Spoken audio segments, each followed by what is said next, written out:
Undan 1 kilo, birinchi darajalik un. Şeker 250 gram.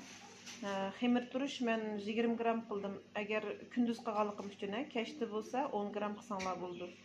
Tuz 3 gram, seriq may 50 gram, tuxum 4 dal,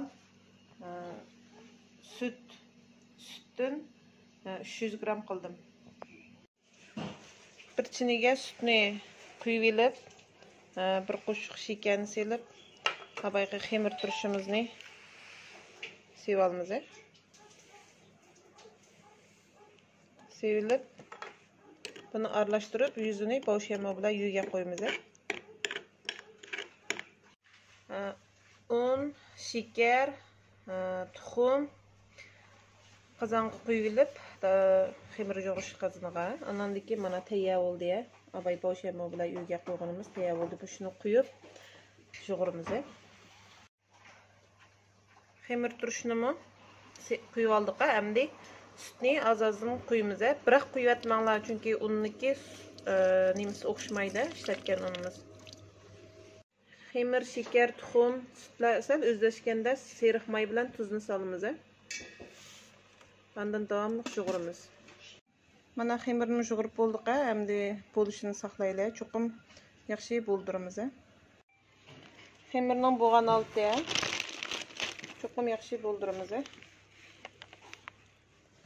Xemirni 5 ga bo'lib oldik. 360 gramdan keldi. Hamda bu xemirni çokum yaxshi ichidagi yelni chiqiramiz. Chiqirib zugul qilish, shakl keltirish oltini ko'staya. Birsini bunday qilamiz. Shu shaklda qilib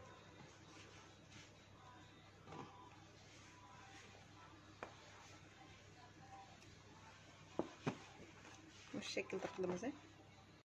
Yani birisini ikki qitim yuvib, ma'arliqni mana qilamiz. Mana ikki uchini tiyiga bostirib etamiz.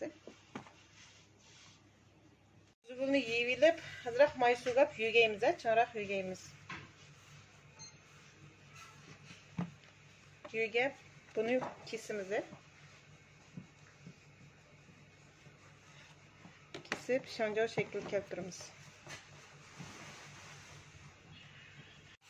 Mana tayyor qilib oldik. Endi fashang silib ko'ptiramiz, ko'pishini saqlaylik. Endi kunduzi qilganligim uchun fashang soldim. Agar kechasi shug'ur qo'yib ketgan bo'lsanglar, fashang solmay o'zini tabiiy ko'pishini saqlasanglar bo'ldi. Bo'lki 1,5 soatda ko'pib mushalat keldi. Endi tuxumning seriqiga